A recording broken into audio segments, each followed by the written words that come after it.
Think me there. Okay, that is you. Gorilla, animal, Koko love. Okay, that's very good. That is you.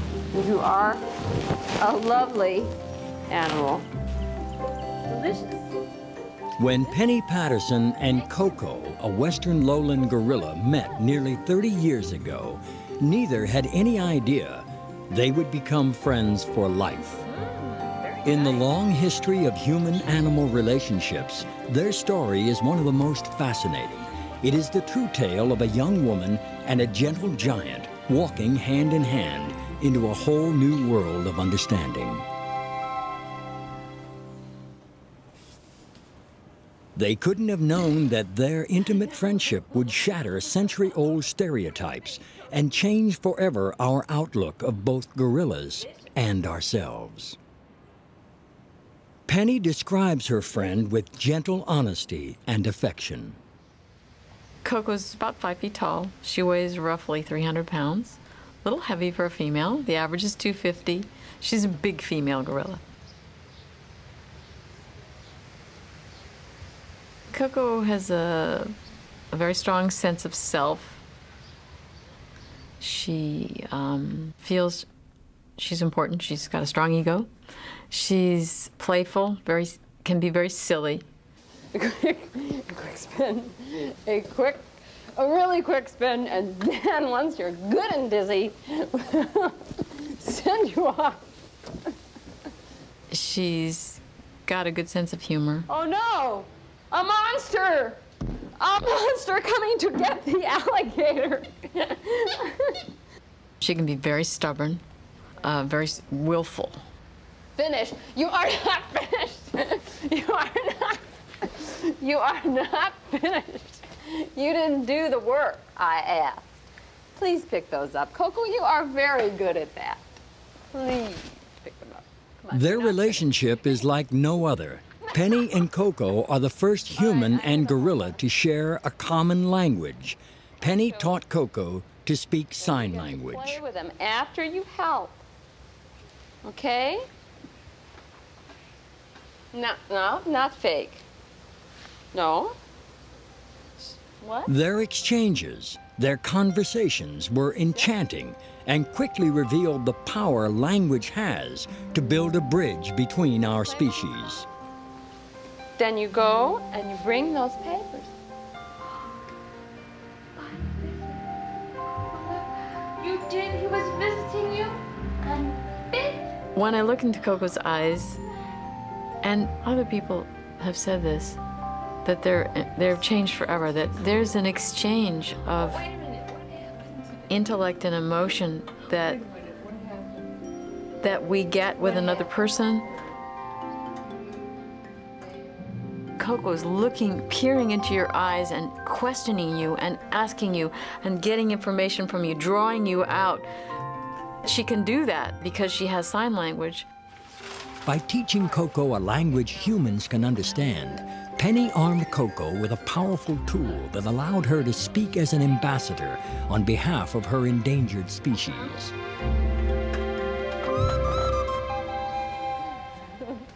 Astonishingly, Koko is willing to provide us a window into her life, her mind, and her heart. Who could have imagined that a gorilla could fall in love with a kitten, search for a mate, and yearn to be a mother? She has challenged us to acknowledge that we share this world with other intelligent animals.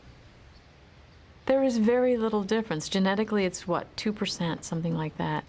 When I tell people that we have the same number of hairs per square inch as great apes, they go, no, that's impossible. Or that we have the same blood types. Oh, come on, you know, that's not right. But it's all true.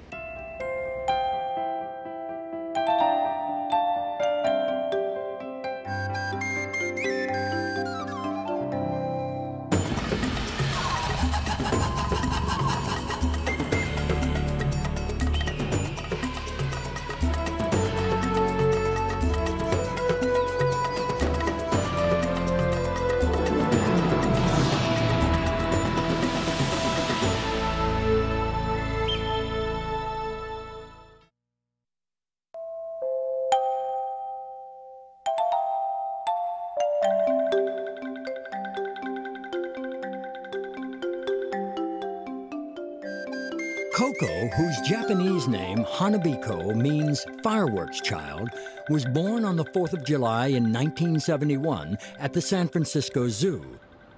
Koko's first few months of life were not easy. She became very ill and had to be cared for in the zoo's nursery.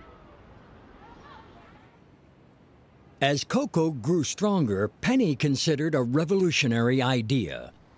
The young doctoral student in the psychology department at Stanford University wanted to work with Koko. She proposed that a gorilla could learn to speak with humans using sign language.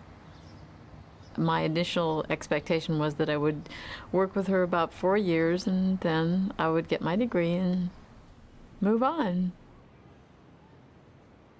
After the first few evenings trying to leave her, I couldn't put her down.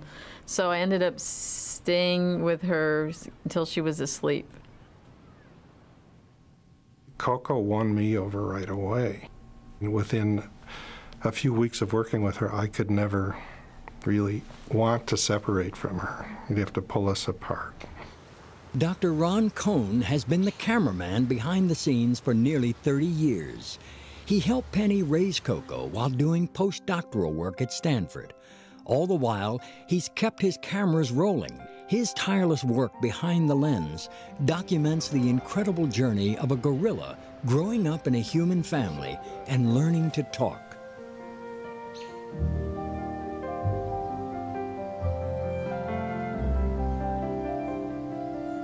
Encouraged by the little gorilla's eagerness, Penny took the first steps into a new frontier of interspecies communication.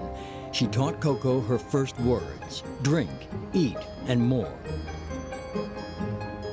Penny would make the sign for drink and then help Koko do the same.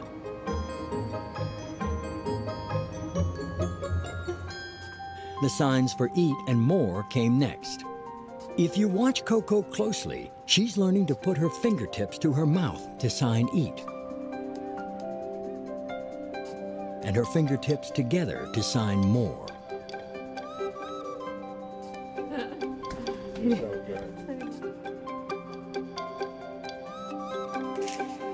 At first, I think it was almost like, oh, if I do this, then they give me stuff. That was what she got out of it initially. Learning vocabulary was a beginning, but in order to have a conversation, Koko had to learn how to use her new language.